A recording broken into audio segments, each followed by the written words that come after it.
Mas nessa noite, eu gostaria de falar de um outro exercício. Um exercício voltado para a nossa convivência mútua. Para nós sobrevivermos como igreja, a gente precisa entender que nós somos o corpo de Cristo. E a gente precisa viver junto, a gente precisa se exercitar no que diz respeito à comunhão. Então nessa noite o tema é exercitando a comunhão. Amém? 1 aos Coríntios, capítulo 4. Eu vou ler apenas os versículos 1 e 2, que dizem assim: Assim, pois, importa que todos nos considerem como ministros de Cristo e encarregados dos mistérios de Deus. Ora, além disso, o que se requer destes encarregados é que cada um deles seja encontrado fiel. Amém? Você pode orar comigo nessa noite? Vamos orar. Senhor Deus, nós te bendizemos uma vez mais. Obrigado por esse tempo maravilhoso aqui nessa noite. Tempo, ó Deus, que a gente pôde meditar, refletir. Tempo que a gente pôde buscar a Tua presença, que a gente pôde buscar a Tua face. Senhor, como é bom poder sentir a Tua presença, como é bom poder ter essa comunhão contigo, como é bom poder sentir o Teu Espírito. Mas, Senhor, nós também queremos nessa noite apresentar ao Senhor a palavra que foi lida, a nossa vida, crendo que o Senhor tem algo para nos ensinar. Vem nessa noite falando conosco, vem nessa noite nos instruindo, nos direcionando, ensinando a cada um de nós, para que nós possamos, ó Deus, seguir esse caminho de exercício, de fé, de piedade, de devoção, para que possamos te servir dia após dia ainda melhor do que temos servido hoje. Nós assim oramos, ó Pai, e agradecemos a Ti, no nome de Jesus. Amém e amém. Amém, meus irmãos? Queridos irmãos, como eu já adiantei, nessa noite eu quero meditar um pouco com vocês sobre a comunhão uns com os outros. Exercitando a comunhão é o nosso tema. Isso por quê? Porque de fato é um exercício. Não é simples viver em comunhão. Não é simples pensarmos numa convivência em que pessoas pensam diferente, em que pessoas têm gostos diferentes, em que pessoas têm idades diferentes, em que pessoas moram em lugares diferentes. São tantas coisas diferentes que levam a gente a pensar um pouquinho na dificuldade que é a gente de fato conseguir conviver com isso. Não é tão simples, mas a Escritura, ela de algum modo nos impulsiona, ela nos orienta, nos exige, ela ordena para a gente, mais do que pede, ela ordena para a gente viver em comunhão. A Escritura ordena para a gente, para que a gente tenha uma vida de unidade em meio a toda essa diversidade. Nós somos diferentes, tem uma diversidade grande, mas ainda assim a Bíblia diz para a gente ser unido, para a gente estar juntos. E isso tem muitos benefícios, irmãos. Tem muitos benefícios para nós como igreja local, tem muitos benefícios lá fora, no que diz respeito à pregação do Evangelho, ao alcance das pessoas que estão se perdendo. E olhando para esse texto, que Paulo escreve aqui para a igreja de Corinto, nós temos muitas coisas para aprender.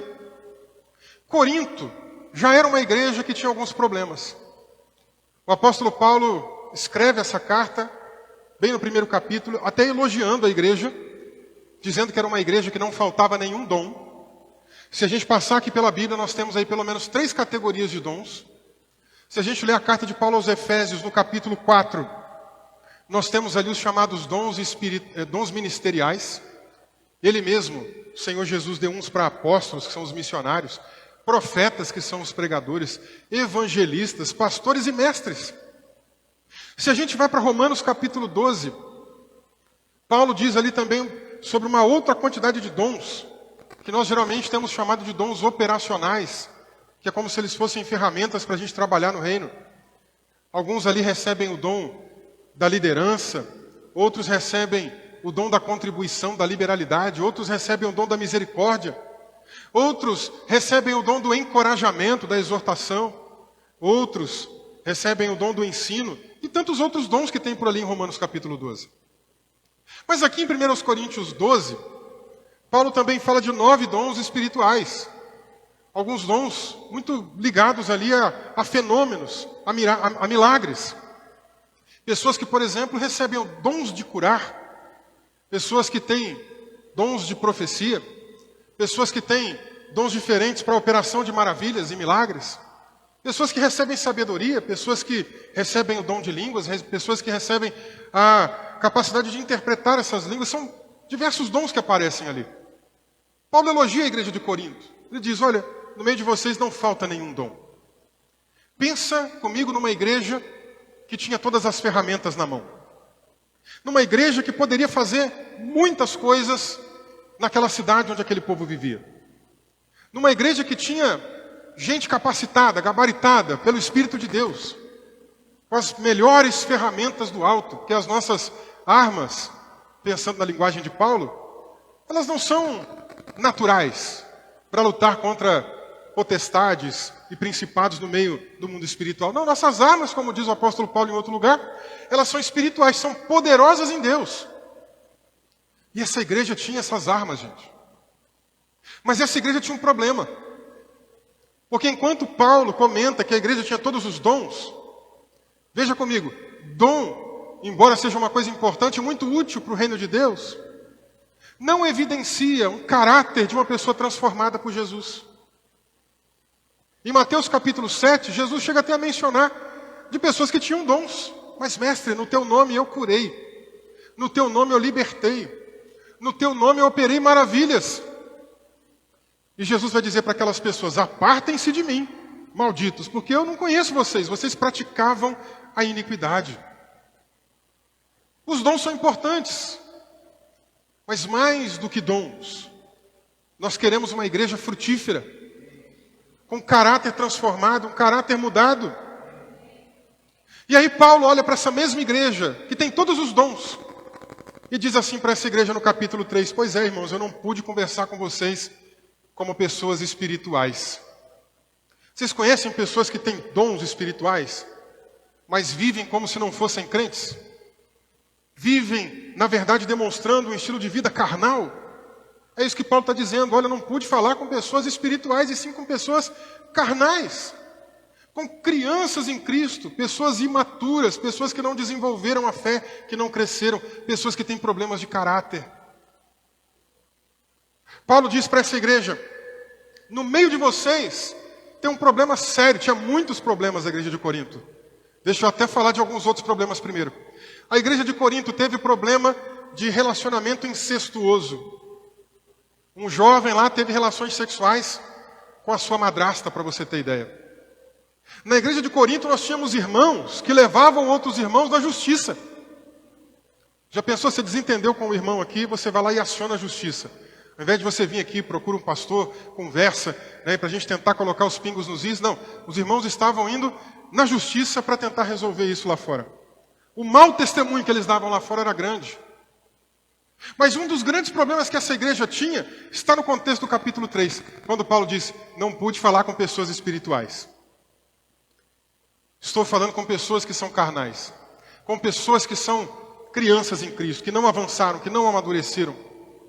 Porque no meio de vocês, ele diz ali no capítulo 3, tem divisões. A igreja é dividida. No meio de vocês, uns estão dizendo, eu sou de Paulo. Outros estão dizendo, eu sou de Pedro, ou Cefas.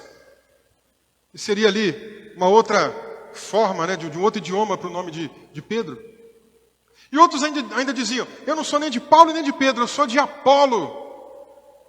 E ainda tinha um quarto grupo, que parecia melhor, mas não era, que dizia, eu sou de Jesus. Era uma igreja dividida, irmãos. Uns tinham carinho com o apóstolo Paulo, que mais ou menos lá pelo ano 49 plantou essa igreja na cidade de Corinto. Uma cidade que ficava próxima da região de praia, uma cidade litorânea, uma cidade que recebia visitantes e comerciantes de tudo quanto é lugar, por isso a gente chama ela de cosmopolita, né? Ou seja, tinha gente de tudo quanto é nacionalidade rodando por ali. Uma cidade grande, famosa, desenvolvida. Mais ou menos por esse ano, 49, Paulo começa o trabalho missionário nessa cidade. Por consideração, alguns irmãos dizem, eu sou de Paulo. Por consideração, alguns irmãos dizem, eu respeito o que Paulo ensina, eu sigo o que Paulo ensina, eu sigo a ele. Mas como no ano 49, algumas pessoas foram expulsas da região de Roma, pelo imperador Cláudio, algumas dessas pessoas expulsas foram parar onde? Em Corinto. E chegando em Corinto, não respeitavam a autoridade de Paulo. Não respeitavam a liderança deste apóstolo dos gentios, dos estrangeiros, não. Eles diziam, eu sou de Pedro. Eu convivi com Pedro na igreja de Jerusalém. Ele era o meu pastor.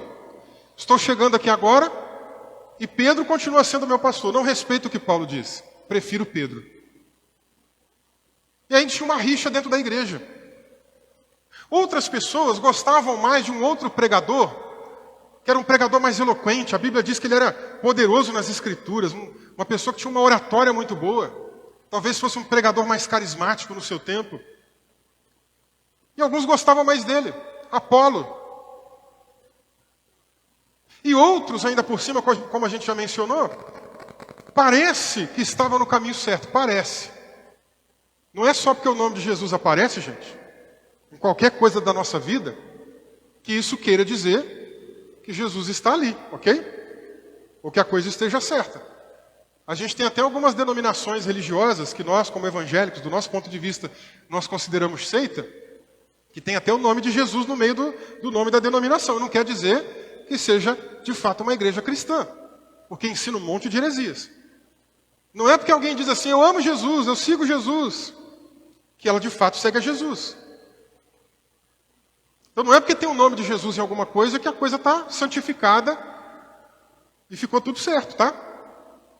Havia um grupo dentro daquela igreja que dizia, eu não sigo Paulo, eu não sigo Pedro, eu não sigo Apolo, eu não sigo homens. Eu só sigo a Jesus. E esse grupo também está errado. Porque em Efésios 4 nós acabamos de mencionar, Paulo diz ali, ele mesmo, Jesus, deu uns para apóstolos, profetas, evangelistas, pastores e mestres, tendo em vista o quê? O aperfeiçoamento dos santos. É desejo de Deus ver a igreja crescendo, avançando, ganhando maturidade. E para isso ele estabelece lideranças ali.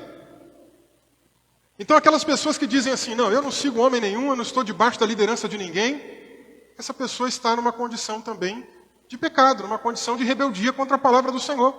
Não é nenhuma rebeldia contra a liderança da igreja, embora isso também possa fazer parte, mas é uma rebeldia contra a palavra de Deus, que é o próprio Deus quem institui essas pessoas. Uma vez que Deus institui essas pessoas, nós precisamos respeitar tais autoridades. Paulo um dia levou uma bofetada, gente, do sumo sacerdote. Levou uma bofetada. E Paulo já estava com problema de vistas. Ele repreende o sumo sacerdote, xinga o sumo sacerdote, diz assim, o que você está me batendo? Parede branqueada.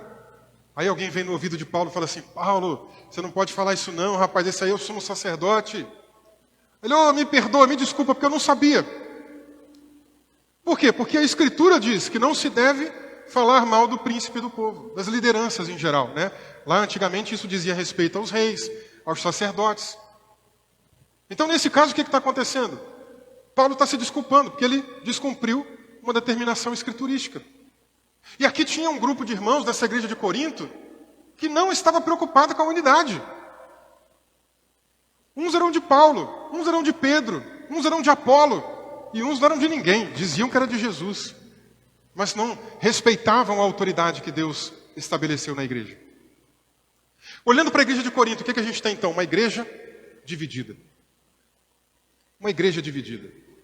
Se você passasse de fora de alguma denominação e soubesse que aquela denominação, que aquela igreja local é dividida, que os irmãos não se amam, que os irmãos não se respeitam, que os irmãos não se preocupam uns com os outros, você iria querer congregar lá? Você passa de frente sempre, você sempre vê alguma coisa acontecendo ali. Briga, confusão, contenda. A rede social daquela igreja sempre está em briga. Você ia ter o desejo de congregar lá? Você acha que um lugar desse vai atrair pessoas para poder realmente buscar a presença de Jesus? Não vai, gente. Então Paulo, no capítulo 4, dá alguns conselhos importantes para a igreja de Corinto. Ele começa dizendo assim, assim, pois, importa que todos nos considerem ministros de Cristo e encarregados dos mistérios de Deus. Ele fala que é importante que as pessoas nos considerem essas duas coisas. Eu vou focar mais na primeira, mas se der tempo eu falo da segunda também. Mas antes de falar da primeira, o que Paulo disse aqui? Que os homens, importa que todos os homens, todas as pessoas, nos considerem. Importa que as pessoas lá fora nos considerem. Por quê? Porque muitas das vezes a gente está mais preocupado com o que a gente pensa. Eu sei, meus irmãos, que por um lado, essa coisa a gente ficar preocupado, o que o outro pensa de mim, o que o outro fala de mim, como é que o outro... Eu sei que nem sempre isso é saudável. Mas existe um certo ponto que isso é necessário na nossa vida. Não tem como a gente sobreviver simplesmente ignorando o que é dito de nós aí fora. Se você trabalha num lugar, presta conta para um chefe, presta conta para pessoas do seu departamento. Não tem como você dizer, não interessa o que as pessoas pensam de mim aqui no trabalho. Interessa. Porque se você não tem um bom relacionamento, se você não faz o seu trabalho direito, se as pessoas estão vendo que o seu desenvolvimento não é legal, o que vai acontecer a qualquer momento? Vão te cortar. Então a gente precisa sim saber o que está acontecendo lá de fora. Como que as pessoas do lado de fora estão nos enxergando? Como é que as pessoas nos veem? Preciso saber. A gente só não pode ficar dependente disso. Sabe, a pessoa que fica dependente do que as outras pessoas pensam, que ficam vivendo da opinião de terceiros, ela não vive. Ela não tem opinião própria. Ela sempre vai ficar dependendo do que os outros vão dizer. Mas de um certo modo a gente precisa saber o que é a opinião pública. De vez em quando eu gosto de assistir alguns filmes ou séries que falam alguma coisa dos evangélicos, que falam alguma coisa dos cristãos. Eu não vou citar aqui alguns filmes e nem séries que eu já assisti, mas já assisti alguns. E eu gosto de assistir. Sabe por quê? Porque é justamente a oportunidade da gente ter uma visão social, sociológica de como as pessoas lá fora estão vendo a gente. Como é que elas veem a gente? Terminei de assistir uma série agora essa semana com a minha esposa, tinha uma personagem que era crente. Como é que as pessoas lá de fora, que não são cristãs, que não tem nada a ver com a igreja, enxergam os cristãos? Já foi um pouquinho pior, né? Eles já enxergaram os cristãos como pessoas muito alienadas, como pessoas muito estúpidas, como pessoas, desculpa até a expressão, burras, chulas, que não sabiam de nada. Já melhorou um pouquinho essa visão. Mas eu achava engraçado, né? Às vezes, alguns momentos, em que a personagem pegava uma canção louvor, dobrava o joelho e ia começar a fazer a oração. Ela não cantava, ela falava a letra da música como se estivesse orando, né? Eu falei, o cristão não faz isso. Não é assim que os evangélicos se comportam. Mas é como lá fora eles estão enxergando a gente. As atitudes que a gente vê, às vezes, essas pessoas nesses filmes e séries tendo, é o que as pessoas lá fora estão imaginando que a igreja evangélica é. Então veja, Paulo está dizendo, importa que todos lá fora nos considerem ministros e despenseiros, ministros e encarregados. Eles lá fora é que tem que nos considerar. A gente se considerar é fácil. Eu saí por aí dizendo, sou cristão, sou pastor, sou membro da igreja tal, é fácil. É mais complicado a pessoa lá de fora olhar para a gente e falar, você é cristão? Você serve a Deus? E num tom positivo, né? Porque eu estou vendo que você faz diferente. Eu estou vendo que você dá um bom testemunho. Eu estou vendo que você se preocupa. Eu estou vendo que você tem uma outra linguagem. Como é que será que as pessoas estão vendo a gente? Importa que eles nos vejam assim. Segundo aos Coríntios, capítulo 3, versículo 1 a 3, Paulo diz assim, estamos começando outra vez a recomendar a nós mesmos? Ou será que temos necessidade, como alguns, de entregar carta de recomendação para vocês ou pedi-las a vocês? Vocês é que são a nossa carta, escrita em nosso coração, conhecida e lida por todos. Vocês manifestam que são a carta de Cristo, produzida pelo nosso ministério, escrita não com tinta, mas com o Espírito do Deus vivo. Não em tábuas de pedra, mas em tábuas de carne, isto é, nos corações. Tinha os crentes ali pedindo, Paulo, manda uma carta de recomendação, eu preciso levar para algum lugar, para alguma pessoa. Paulo está dizendo aqui para eles, a gente precisa de carta de recomendação? Será que o convívio com vocês não é suficiente? Será que quando alguém anda com você, convive com você, não vê quem você é? Não consegue enxergar a tua identidade? Não consegue enxergar o teu caráter? Precisa de uma carta de alguém dizendo, esse fulano é crente mesmo? Você não consegue comprovar isso no seu dia a dia? Paulo está dizendo, vocês são a carta. E vocês são lidos pelas pessoas ao redor. Tenho certeza que você já viu. Gente que não lê a Bíblia. Que não é crente, não lê a Bíblia. Mas lê você. Fica esperando um deslize. Fica esperando um momento que você vai fazer alguma coisa errada para já vir acusar. Ou de repente você já viu acontecer com outra pessoa. Por quê? Porque nós estamos sendo lidos o tempo todo, gente. Agora, Paulo está dizendo, as pessoas estão lendo vocês, e vocês não são uma carta escrita em papel. Deus escreveu essa recomendação, Deus reescreveu a história de vocês, não no papel, mas no coração de vocês. Aí dentro. Ou seja, Paulo está dizendo, houve uma transformação de vida. E se houve uma transformação de vida, essa transformação é visível. Quem está perto de você vê. Seu vizinho vê, seu colega de trabalho vê, seu marido, sua esposa, seus filhos, as pessoas que estão aí mais próximas de você, veem se está acontecendo alguma mudança ou alguma transformação ou não. Nós somos uma carta lida o tempo todo. Paulo escreve aos Coríntios também, na sua segunda carta, capítulo 5, versículo 20. Portanto, somos embaixadores em nome de Cristo, como se Deus exortasse por meio de nós. O que é um embaixador? É uma pessoa que tem um cargo de representação, ela representa uma nação. Alguém de uma nação envia aquela pessoa para que ela esteja habitando numa outra cidade, num outro lugar, e ela representa a nação de onde ela veio. De onde você é, hein? Onde é que você nasceu? Eu nasci no Rio de Janeiro, mas eu não represento o Rio de Janeiro. Eu represento um outro lugar, uma outra cidade, a cidade de Deus, como dizia Agostinho de Hipona. Eu represento aquela outra cidade lá de cima. Eu ainda não estou morando lá, mas vai chegar o dia que nós vamos tudo para lá. E enquanto não estivermos morando lá, estamos representando aquela cidade, irmãos. Aqui embaixo, no que Agostinho chama de cidade dos homens. Você está representando bem a cidade de Deus aqui nessa terra? Tem sido um bom embaixador? Uma boa embaixatriz? As pessoas estão olhando para você, estão percebendo de fato a transformação do reino, a mudança do reino, o caráter de Jesus. Quando as pessoas olham para você, quando as pessoas olham para nós, será que elas pensam, vale a pena ir para esse lugar aí que essa pessoa vai? Vale a pena fazer parte dessa cidade?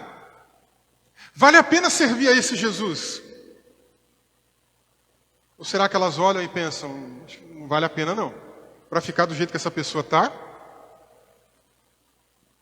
Conta-se que os espanhóis invadiram um certo território da América Central, e quando chegaram lá, junto com diversos padres jesuítas e de outras ordens também, começaram a prender algumas tribos indígenas, prenderam o chefe de uma tribo, espancaram pessoas, tomaram territórios, estupraram mulheres.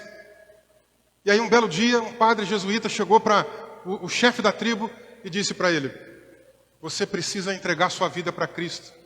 Porque se você não entregar sua vida para Jesus, se você não se batizar, você vai para o inferno. Você precisa ir para o céu.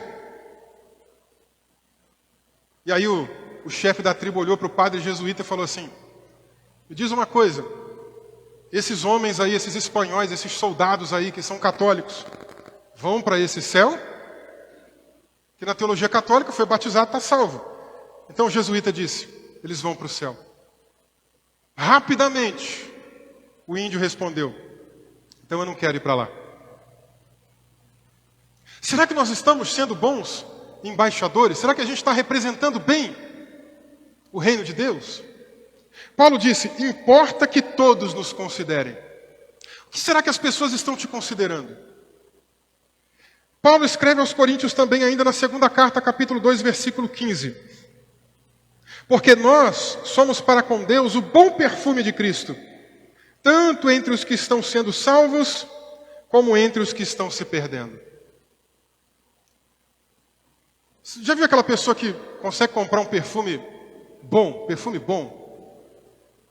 dá aquela espirrada do perfume, o perfume fica ali no pescoço, no corpo, boa parte do dia. Aí a pessoa passa assim por um canto e de repente ela passou, mas o cheiro vem acompanhando a pessoa e você sente o perfume.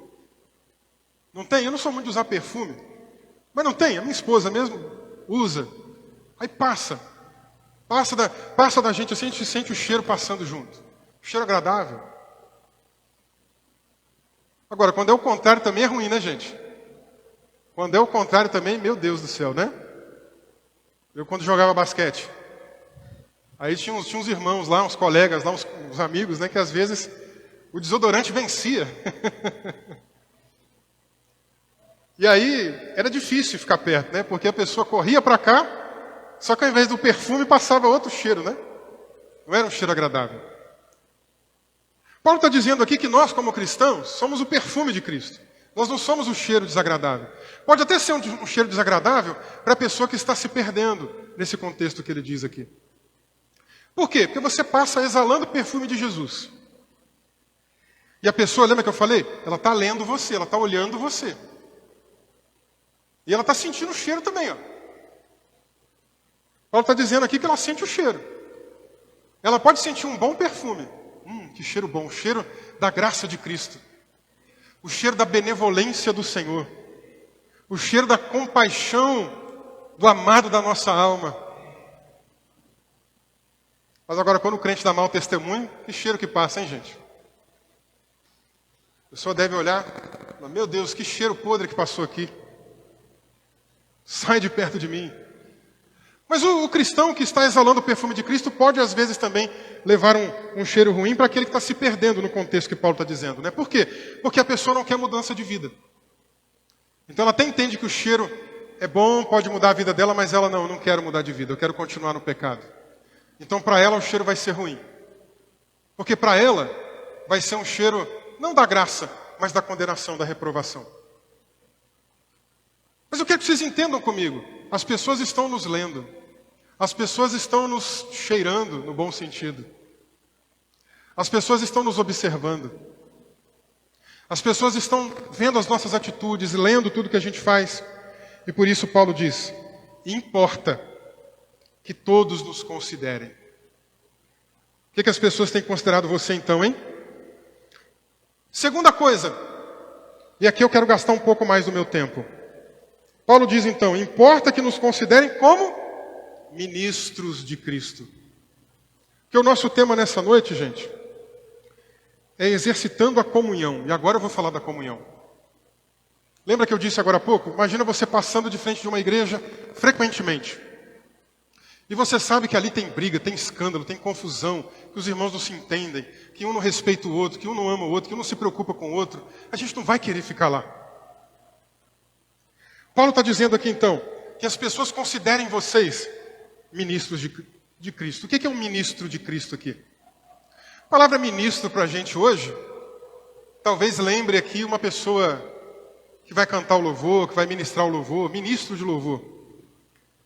Talvez lembre alguma outra coisa, talvez lá na política brasileira, né, tem os ministros de um monte de coisa, né? Ministro da Educação, ministro do Esporte, ministro da Fazenda, mas não é nada disso que nós estamos falando aqui. A palavra ministro que é usada aqui na Bíblia é uma palavrinha grega que você não precisa se preocupar em guardar ela, que é hiperetes. É uma palavra que tem um significado muito profundo. Ela pode ter o sentido de pessoas que trabalhavam como assistentes dos oficiais ali na época do Império Romano, assistentes da religião. Poderiam ser servos que trabalhavam no Sinédrio. O Sinédrio era composto ali por alguns anciãos, por presbíteros do judaísmo. E aí eram como se fossem ali os auxiliares, os servos deles, né, para fazer algum trabalho mais manual. Eram pessoas que trabalhavam também nas sinagogas como assistentes, que ajudavam na liturgia. E, em geral, criados, de maneira geral, criados, escravos, que faziam trabalhos com as mãos, trabalhos manuais. Também, por último, e talvez aqui mais importante para a gente, seja a ideia de um remador de baixa categoria, um sub-remador, como é chamado também. O que é isso, gente, para ficar mais fácil agora para a gente entender? Imagine um navio. Imagine um navio que tem ali 2, 3 andares. O sub-remador era aquele que ia ficar lá na parte inferior do navio para remar. Aqueles escravos ficavam na parte inferior, por isso sub-remadores. Inclusive, até a palavra que eu citei aqui, eu citei ela no grego por quê? Para você entender um pouquinho da origem dela, né? Hiperetes tem ali o prefixo hipo. Você pegar aí algumas doenças, né, que a gente encontra no nosso dia a dia, hipo é sempre alguma coisa que envolve algo menor, abaixo. Tá? Hipoglicemia, quando a pessoa está com a glicemia baixa. Então, hipo, uma coisa mais baixa, inferior. E a ideia de remar. O restante da palavra é remar. Por isso são remadores inferiores. É o pessoal que ficava lá na parte de baixo do convés para remar. Faziam um trabalho mais pesado. Eles que estavam mais próximos ali do mar, faziam mais força. Quem estava no segundo escalão, no terceiro escalão, fazia menos força. Eles faziam o trabalho mais duro. O lugar onde eles ficavam era menos ventilado. O lugar onde eles ficavam era menos iluminado. Fora o esforço que era maior. Agora, Paulo está dizendo que os homens nos considerem assim. Por quê, gente? Porque esses remadores certamente tinham ali um capitão que iam dizer para eles, olha, nós vamos atravessar o mar deste ponto hoje da costa para aquele outro ponto. Nós vamos dessa cidade costeira para outra cidade. E todo mundo precisava remar junto, não é verdade? Imagine comigo se esses remadores não remassem juntos. Imagina comigo se um navio desse aí tivesse 10 remadores. 8 remadores conversaram entre si e disseram assim, eu não vou ficar fazendo força, eu não estou afim de fazer força. Deixa o colega ali fazer força. Deixa o outro ali também fazer força. Vamos combinar entre a gente aqui, a gente não se esforça? Deixa só eles remarem. Vamos fingir que a gente está remando. Aí eles fingem, faz até um movimento, mas não faz força. Quem está fazendo força? 1 ou 2 ali que está ali se desgastando. E eu te pergunto uma coisa, na igreja, se a igreja ficar assim, ela vai conseguir chegar onde a gente quer que ela chegue? A gente tem quantos remadores aqui nessa noite? Só que a gente precisa remar juntos, irmãos. Se só um remar, se só 2 remarem, se só 5 remarem, nós vamos demorar muito a chegar lá, se é que a gente vai chegar. Porque imagine comigo agora uma outra situação. O grupo da esquerda combina entre si, nós não vamos remar. Vamos fingir que a gente está remando. Deixa só os da direita. E aí o pessoal da direita vai remando. E os da esquerda não. O que vai acontecer com o navio? Vai ficar em círculo. Está entendendo aqui, ó? Vai ficar só esse lado remando. E vai parar aqui de novo, irmãos. Nós não queremos ficar rodando em círculos. Eu não quero ficar rodando hoje, fazendo esforço hoje, remando com força hoje, para daqui a um ano eu estar no mesmo lugar, não. Você pode aplicar isso para a sua família. Se dentro da tua casa só um está remando, só o marido está remando, só a esposa está remando, só os pais estão remando, os filhos não. Aonde que essa casa vai parar, gente? Todo mundo tem que remar junto. É difícil? É difícil. A gente faz força? A gente faz força. A gente está no convés inferior? A gente está. Está faltando iluminação? Está com pouca iluminação. Está faltando mais ar? Está menos arejado? Está. mas a graça de Deus está conosco. Vamos remando todos juntos, que a gente vai conseguir chegar lá. Se a gente quer chegar no nosso alvo, a gente tem que remar juntos. Unidade. Será que as pessoas lá fora olham para a gente e estão olhando assim, aqueles irmãos estão remando juntos? Ou será que eles estão olhando para cá e estão vendo assim, não, tem um grupinho ali só que está remando, os outros não. Porque esse é um problema da igreja moderna, da igreja contemporânea. Não estou falando dessa igreja local, estou falando de modo geral. A sociedade hoje é uma sociedade de consumo, irmãos. De consumo. O que significa isso? Significa que ela só quer consumir. A gente está acostumado hoje a se servir. O self-service já é ultrapassado. Você consegue chegar hoje em alguns lugares e rapidinho você faz o seu pedido, dá a volta ali no lugar, já pega o teu pedido e vai embora. Tem muita gente tratando a igreja como se fosse isso. E a igreja não rema junto. Ela não vai para frente. Que a gente precisa entender que a igreja não é um lugar de consumo. A igreja é um lugar de comunhão, de unidade. Comunhão entre a gente, comunhão com o nosso Senhor Jesus Cristo, por meio do Espírito Santo. A gente precisa remar juntos. A gente tem que ter sincronia. A gente tem que ter, além dessa sincronia, a gente tem que estar como uma equipe de futebol ou de basquete. Tem que ter aquela sintonia, o pessoal tem que estar bem treinado junto, todo mundo saber o que cada um faz, o que o outro gosta, o que o outro não gosta. Tem que ter isso. Se a gente não tiver essa sintonia, gente, a coisa também não anda.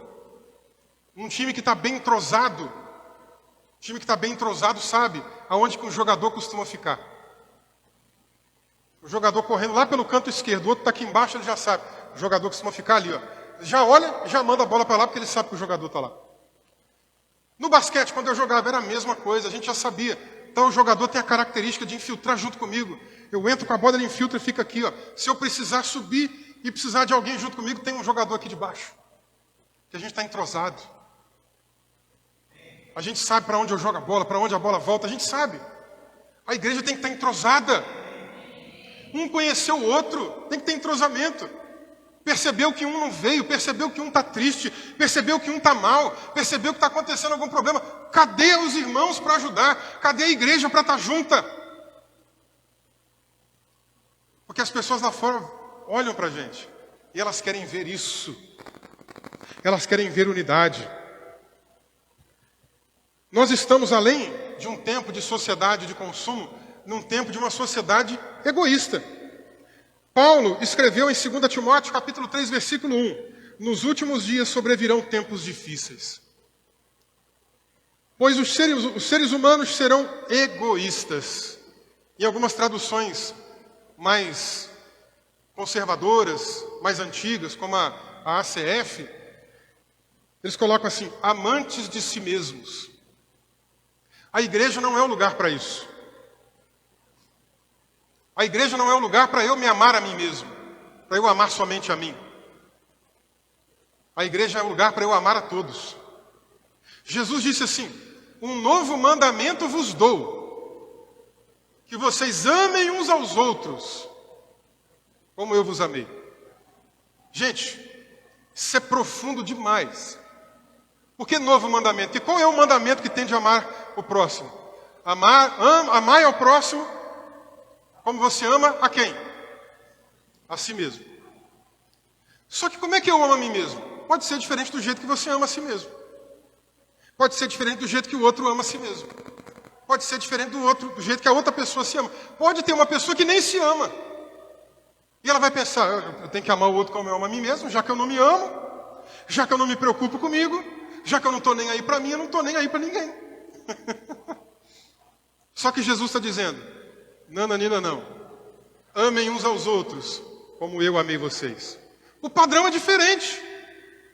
O padrão é o padrão de Jesus. Como é que Jesus amou a sua igreja? Como é que Jesus amou os seus discípulos? Como é que Jesus amou o mundo de tal maneira? Aí muda a nossa dinâmica de como é que nós temos que amar uns aos outros. Porque não é só como eu me amo, é como Jesus me amou. É como Jesus amou você. E o entrosamento é importante para isso, irmãos, porque a gente vai percebendo, tal irmão está fraco na fé. Tal irmão está triste. E olha, a gente não pode usar dessa percepção para criar fofoca, viu, irmãos? Porque ou a armazinha suja de Satanás. Quantas vezes, aqui graças a Deus a gente não tem tido esse problema, mas quantas vezes em outros lugares a gente passou por situações assim? Chegava um fofoqueiro na igreja, irmãos, precisamos orar pela pessoa fulana de tal, ou fulano de tal que está passando tal. Ela queria, na verdade, era contar o problema que a pessoa estava passando, para todo mundo saber. Não estava preocupada realmente em orar pelo irmão ou pela irmã. Queria fazer fofoca. Percebeu que tem alguém precisando de ajuda? Vai lá, irmão. Ajuda. Levanta a mão. Seja um sustentáculo. A gente falou aqui na sexta-feira de um suportar o outro. Ser um suporte. Sustente essa pessoa. Ajude essa pessoa. Seja uma pessoa que Deus vai te usar como instrumento para manter essa irmã firme em Jesus Cristo. Isso é amar um ao outro. Como Cristo nos amou. Continuando, eu estava dizendo aqui desse problema do egoísmo. Paulo estava anunciando, olha, nos últimos tempos vão aparecer pessoas egoístas, pessoas amantes de si mesmas, pessoas que só pensam em si próprias. Você conhece gente que não gosta de se misturar com ninguém? Tem pessoas que às vezes têm uma dificuldade, talvez psicológica. Tem pessoas que às vezes podem ter alguma dificuldade temperamental. Precisa se conhecer, precisa vencer isso, é claro. Mas o problema não é esse. O problema é que tem pessoas que são de fato amantes de si mesmas. É mais do que uma doença, é mais do que uma patologia. É um desvio de caráter. É aquela pessoa que quer ficar sozinha, ela só pensa nela. Os outros que fiquem para lá. Eu cuido de mim apenas. Nós temos visto aí nos últimos anos um movimento no meio do cristianismo pelo Brasil. Lá atrás, não sei se vocês vão lembrar comigo, a gente falava de católicos não praticantes. Quem eram os católicos não praticantes? As pessoas que se diziam católicas, mas não iam na igreja, né? Elas iam raramente, ou nem iam. Mas era computado lá no censo. Todo mundo lá era católico. Mas boa parte das pessoas não iam na igreja.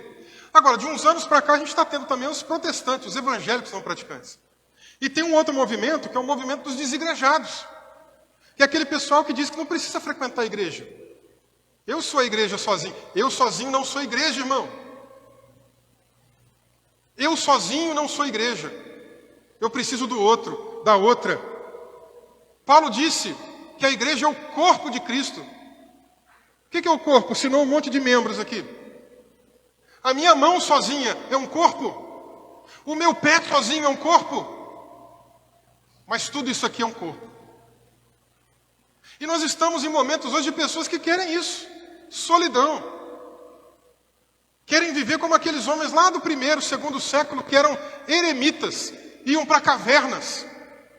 Tinha uns crentes naquela época que pensavam assim, eu vou fugir do pecado, vou viver sozinho. Vou ficar numa caverna. Era um eremita. Mentira, gente, a gente pode ficar sozinho, pode se esconder numa caverna. O pecado, ele não é uma coisa que está aqui, ó, no ar. O pecado está dentro da gente, é uma coisa na natureza. Então você se esconde, de repente, lá dentro de uma caverna. Mas os seus pensamentos podem te levar a pecar. As suas intenções podem te levar a pecar. O seu olhar pode te levar a pecar. O que você vai tocar pode te levar a pecar. O que você falar pode te levar a pecar. E o que você deixar de fazer, o que você omitir, pode te levar a pecar. Mateus 25, Jesus falou, apartem-se de mim, vocês. Os bodes que ele colocou à sua esquerda, né? Apartem-se de mim, porque eu tive fome e você não me deu de comer. Tive sede, você não me deu de beber. Eu estive forasteiro, você não me abrigou. Eu tive preso, você não me visitou. Eles vão perguntar, mas mestre, quando a gente não fez isso? Omissão, deixaram de fazer. Quando a gente não fez? Quando você deixou de fazer um pequenino, você deixou de fazer a mim. Se eu ficar escondido numa caverna, gente, eu vou pecar. Ainda que seja por omissão, eu vou pecar. Não existe isso. E aí eu quero trazer uma frase de John Wesley para a gente pensar um pouco nessa noite. Eu vou trazer ela dentro do seu contexto, porque geralmente as pessoas pegam essa frase e pinçam ela fora do contexto, e a gente vai entender aqui o que ele quis dizer com isso. Ele disse isso no prefácio de um inário que ele organizou junto com o irmão, tá? Olha o que ele disse. religião solitária não pode ser encontrada lá. Lá onde? No Evangelho de Cristo. Vou repetir. Religião solitária não pode ser encontrada no Evangelho de Cristo. Essa coisa da pessoa que diz, eu estou aqui sozinho, eu sou igreja sozinho, pode ter certeza, está assinado Satanás. Porque isso não está no Evangelho de Jesus. John Wesley continua dizendo, santos solitários é uma frase não consistente com o Evangelho, tanto quanto santos adúlteros. Você conhece algum adúltero que pode dizer que é santo? O cara trai a esposa trai o marido. Você vai chamar essa pessoa de santa ou de santo? Do mesmo jeito que não existe santo adúltero, não existe também santo solitário. Pessoa que vive sozinha, isolada, não me misturo com ninguém. Sou melhor do que todo mundo, não misturo com ninguém, fico sozinho na minha. Isso não existe, gente. Isso é contrário ao Evangelho. Por isso, John Wesley disse, o Evangelho de Cristo não conhece nenhuma religião que não seja social. Nenhuma santidade que não seja santidade social. Podemos trocar aqui por relacional para ficar melhor. O que ele está querendo dizer aqui por social? Relacional. Um grupo que se relaciona, pessoas que estão em contato umas com as outras. Vou repetir agora mudando a frase. O Evangelho de Cristo não conhece nenhuma religião que não seja relacional. Porque eu tenho que me relacionar com meu irmão, com a minha irmã. Eu tenho que me relacionar com as pessoas que estão acima de mim, em termos de cargo, abaixo de mim. Eu tenho que me relacionar com todos. Com o irmão que é mais rico, com o irmão que é mais pobre. Tenho que me relacionar com pessoas que nem são irmãos, que nem são crentes. Porque eu quero trazer essas pessoas para a presença do Senhor também. Eu não posso me relacionar só com cristão. Senão eu fico um santo solitário. Eu fico um peixe de aquário. Que só fico dentro daquele lugarzinho ali e falo apenas com os peixes companheiros que eu tenho. Não, eu preciso ir para fora falar com os outros também. Santo solitário também pode ser aplicado aqui dentro da igreja. Está muito bom aqui dentro da igreja. Só me relaciono com os irmãos da igreja. Não, eu preciso me relacionar lá fora também. Para que lá fora eu consiga trazer essas pessoas para o Senhor. O Evangelho de Cristo, então, não conhece nenhuma religião que não seja relacional. Nenhuma religião que não seja relacional e nenhuma santidade que não seja relacional. Ele termina aqui a sua frase. A fé, operando pelo amor, é o comprimento, a largura, a profundidade e a altura da perfeição cristã. Este mandamento temos de Cristo. Aquele que ama a Deus, ame também o seu irmão.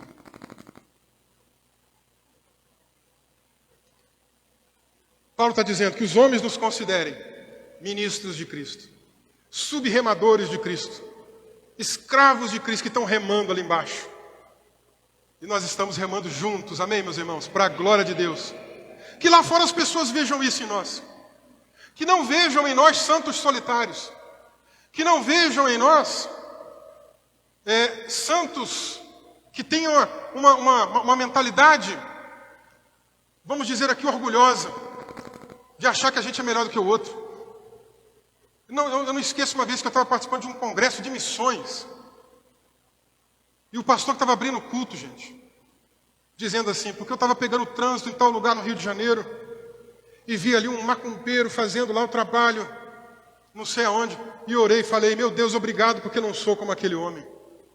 Não, irmãos, isso é ter orgulho, é ter soberba. A gente tem que ter gratidão ao Senhor, mas não nesse sentido. É entender que a graça de Deus nos alcançou, mas que a graça de Deus precisa alcançar aquela pessoa, e qualquer outra pessoa também. Porque eu não sou melhor do que ela. Tira a graça de Deus de mim para você ver o que vai acontecer. Tira a graça de Deus de você para ver o que vai acontecer. Sem a graça de Deus nós não somos absolutamente nada. Não podemos ser esse tipo de pessoas. Mas dá trabalho. Dá trabalho viver em comunhão. Viver em comunhão não é simples. Viver em comunhão é complexo. A gente começou aqui a mensagem refletindo sobre isso. Somos muitas pessoas, cabeças diferentes, gostos diferentes, mentalidades diferentes, idades diferentes, experiências diferentes, moramos em lugares diferentes, tudo isso molda a nossa vida. Temos criação diferente, não é? Um pai e uma mãe criou de um jeito, o outro já criou de outro jeito. Talvez tenha gente aqui que nem tenha pai ou nem tenha mãe, ou não tenha tido o privilégio, né, de repente ter tido ali uma criação amorosa. Talvez teve um pai, teve uma mãe, mas não foi presente. Tudo isso impacta na nossa vida. Somos pessoas diferentes. Mas o que a Escritura mostra para a gente? Que nós precisamos viver nessa comunhão. Lendo Atos capítulo 2, versículo 42, a gente se depara com o seguinte texto. E perseveravam na doutrina dos apóstolos, na comunhão, no partir do pão e nas orações. Mas eu quero chamar a sua atenção para isso aqui que o autor diz. Perseveravam. O que é perseverar, gente? É estar ciente de que nós vamos encontrar obstáculos. É estar ciente de que a gente vai encontrar desafio. É estar ciente de que vai ter dificuldade no meio do caminho. Mas que eu vou avançar assim mesmo. Independente do obstáculo que venha. A gente é determinado para algumas coisas, não é? Geralmente, quando diz respeito a ganhar dinheiro, quando diz respeito a trabalho, a gente é determinado. Aparecem obstáculos, mas a gente fala, vou superar. Aparece um outro obstáculo, vou superar. Vou ser determinado, vou até o fim. Aí o problema é que a gente vem para o reino de Deus, vem para a igreja, e a gente não quer ter a mesma determinação, a mesma perseverança no que diz respeito à comunhão. Mas a igreja primitiva está dizendo aqui que perseverava na comunhão. Você está achando que a igreja primitiva não tinha defeito? Às vezes eu vejo umas pessoas dizendo, tem que voltar a ser como era a igreja primitiva. Uau, vamos voltar. A gente viu aqui que a igreja de Corinto tinha um monte de problema. E era uma igreja que fazia parte da igreja primitiva. A gente viu que na igreja primitiva teve lá um casal que combinou entre si. Vamos lá, vamos levar lá esse dinheiro, a gente vendeu a nossa propriedade, a gente chega lá, leva uma parte, diz que está dando tudo. Era uma igreja que tinha problemas. Era uma igreja que tinha uns crentes ensinando coisa errada. Tinha uns doutores da lei, que se converteram ao cristianismo, que chegavam lá para os crentes estrangeiros e diziam assim, se você não obedecer a lei de Moisés todinha, você não vai ser salvo. Temos que voltar à igreja primitiva. Calma lá, a igreja primitiva tinha problemas também. Mas ela perseverava na comunhão, irmãos. É fácil? Não é fácil. Tem dificuldades? Tem dificuldades. A começar pelos nossos temperamentos. Cada um tem um temperamento aqui. Lá em Minas eu lembro de um irmão, que ele era muito caladão, muito fechado, cara feio, andava sempre com a cara meio fechada, truncada. E aí os irmãos às vezes não gostavam muito de se aproximar dele. Mas ele tinha aquele temperamento mais melancólico. Ele não era muito de falar, não era muito sociável. Mas era muito gente boa. Era uma bênção aquele irmão. Mas por as pessoas não conhecerem ele, não se esforçarem para conhecer melhor aquele irmão, as pessoas passavam e diziam assim, ó, metido. Olha lá, vive de cara feia. Não cumprimenta ninguém. Não é que a pessoa era tímida, tinha vergonha, o temperamento atrapalhava um pouquinho. Aí de vez em quando eu gostava de quebrar o gelo. Estava lá conversando com o irmão, tal, passava outra, falava, ô irmão, vem cá, já conhece o fulano de tal? Aí a gente brincava, apertava a mão, se abraçava, aí o irmão já ria. Ele que era fechadão já começava a rir. De vez em quando eu brincava com ele até na pregação.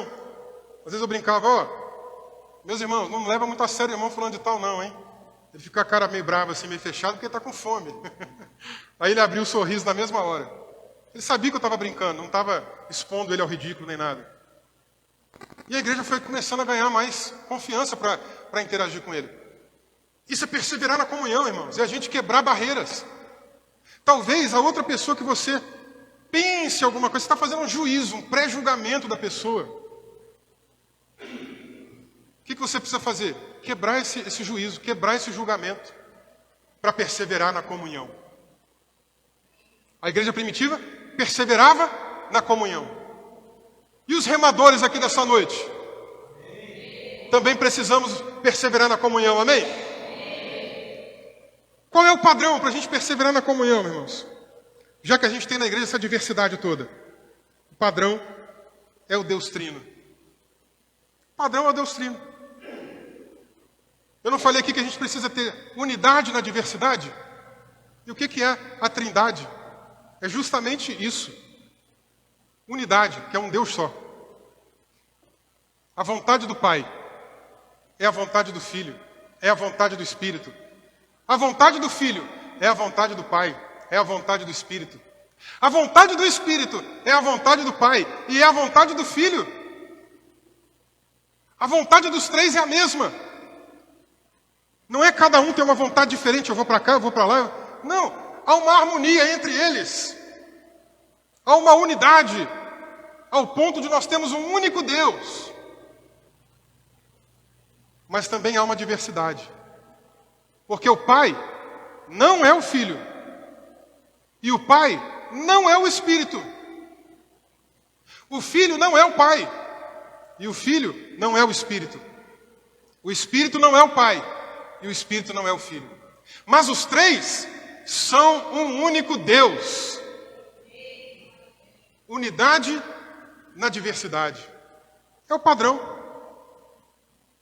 Na oração sacerdotal, João capítulo 17, versículos 21 a 23, Jesus disse assim: a fim de que todos sejam um. Jesus está orando para que a igreja, para que os discípulos, para que o povo de Deus seja um.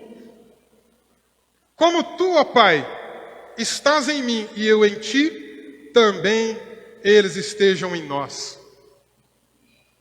Assim como tu, ó Pai, e eu somos um, assim como a Trindade é diversidade e a unidade, que o corpo de Cristo também seja assim, Senhor. Seja diversidade, mas também seja unidade.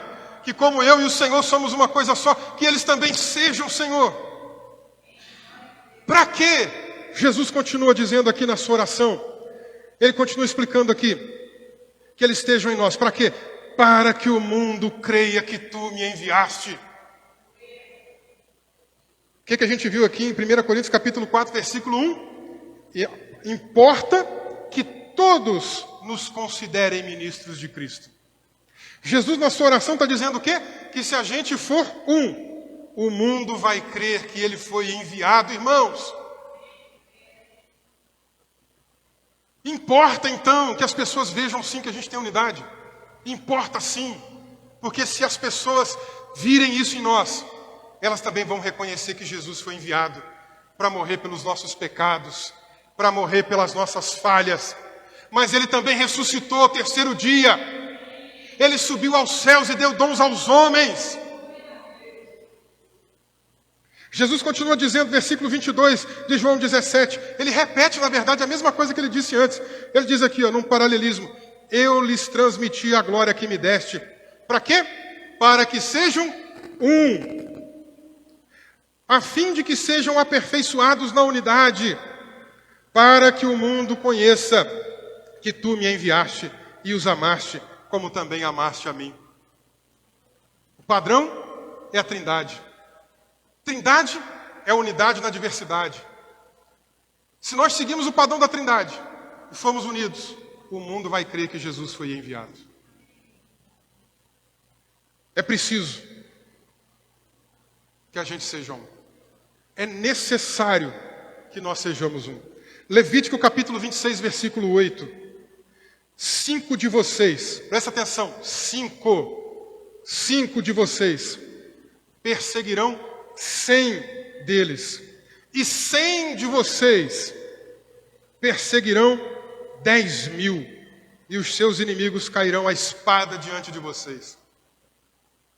Se tiver só 5 remando, a gente faz alguma coisa. Mas se tiver 100 pessoas remando, nós vamos fazer muito mais coisa, irmãos. Não é à toa que John Wesley falou lá atrás: me dê apenas 100 homens aí, apenas 100, que não temam nada senão o pecado, e a gente vai abalar o mundo. Cadê os remadores aqui que vão abalar esse mundo? Que vão abalar essa cidade? Para a gente fechar, não vou ter tempo de expor muito bem aqui até a próxima parte, mas só para fechar, para não passar em branco. Paulo disse ali também que os homens nos considerem, que eles nos considerem não apenas ministros de Cristo, mas que eles nos considerem também despenseiros dos mistérios de Deus. Ou, nessa tradução que a gente está usando, a NA, encarregados dos mistérios de Deus. O que é o despenseiro ou encarregado aqui? A palavra grega aqui é ekônomo. Ekônomo. Vem de eco, Não tem economia, ecologia, eco, casa. Nomos é a norma, é a regra, é a lei. O que era um econômico? Era um administrador da casa, do lar. Poderia ser um tipo de estoquista, ou o que a gente chama hoje de almoxarife. Poderia ser, às vezes, até um tesoureiro. Poderia ser, na maioria das vezes, um escravo que foi alforriado, mas que agora prestava serviço para o seu antigo senhor. Cuidava das coisas da casa de onde ele trabalhava antes, de onde ele vivia antes. Nesse sentido, nós precisamos pensar que nós também já fomos libertos um dia. Nós não estamos mais na vida de servidão. João capítulo 8, versículo 34 até o 36. Em verdade, lhes digo que todo que comete pecado é escravo do pecado. Mas a gente não é mais escravo do pecado. Jesus disse no versículo 35, o escravo não fica sempre na casa, o filho sim fica para sempre. Se, pois, o filho vos libertar, vocês verdadeiramente serão livres. A gente já foi liberto. Ele já nos libertou. Uma vez que ele libertou a gente, o que ele quer agora que a gente faça? Ele quer que a gente viva nessa liberdade para a glória dele. Gálatas capítulo 5, versículo 1. Para a liberdade foi que Cristo nos libertou. Por isso, permaneçam firmes e não se submetam de novo ao jugo da servidão. Como alguém que foi liberto do pecado e que agora está administrando os mistérios de Deus, eu preciso administrar a minha vida de santidade. Eu preciso administrar o meu crescimento na graça. Eu preciso administrar o meu crescimento nos exercícios espirituais. Você está administrando aí? Está crescendo? Ou a gente está pregando aqui e não está acontecendo nada contigo? Ou será que cada mensagem que é ministrada toca no teu coração e você começa a pensar, vou orar mais, vou jejuar mais, vou fazer mais a obra de Deus, vou me exercitar mais espiritualmente? Paulo está dizendo, Gálatas, vou repetir, Jesus já te libertou para a liberdade, então permaneça firme, não volte para a escravidão, aproveita essa vida nova em Jesus agora. Versículo 2 aqui de 1 Coríntios capítulo 4, gente, ó, que eles considerem vocês ministros de Cristo e que mais?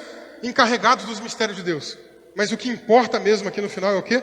Ora, além disso, o que se requer destes encarregados ou destes despenseiros é que cada um deles seja encontrado fiel. Se Jesus te chamar hoje, se Jesus te recolher hoje, se Jesus tiver um encontro contigo hoje, for cobrar de você o que Ele te deu, tempo, família, recurso, dom, talento, Ele vai encontrar você fiel? Ele vai encontrar você um bom mordomo? Vai encontrar em você um bom despenseiro? Vai encontrar em você um bom administrador? Um bom econômico? Essa é a nossa esperança, irmãos. Essas mensagens que estão sendo ministradas não podem apenas entrar no ouvido e sair no outro. Tem que entrar no teu coração.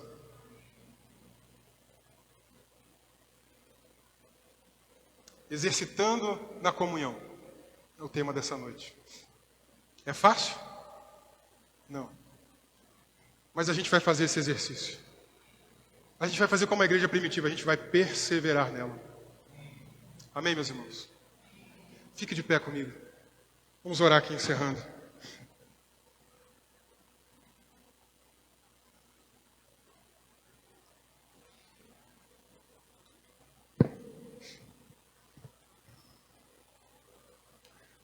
Eu não sei se você tem alguma dificuldade para ter comunhão com a igreja. Eu não sei se você tem alguma dificuldade para deixar de ser um santo solitário, uma santa solitária. Mas nessa noite eu conheço alguém. Tem um amigo que pode mudar a tua vida. Esse amigo se chama Jesus. Glória a Deus. Pega essa pessoa do seu lado. Pega essa pessoa do seu lado. Umas 3, 4 pessoas se juntem aí. Vamos orar pela nossa comunhão, pela nossa unidade. Vamos orar.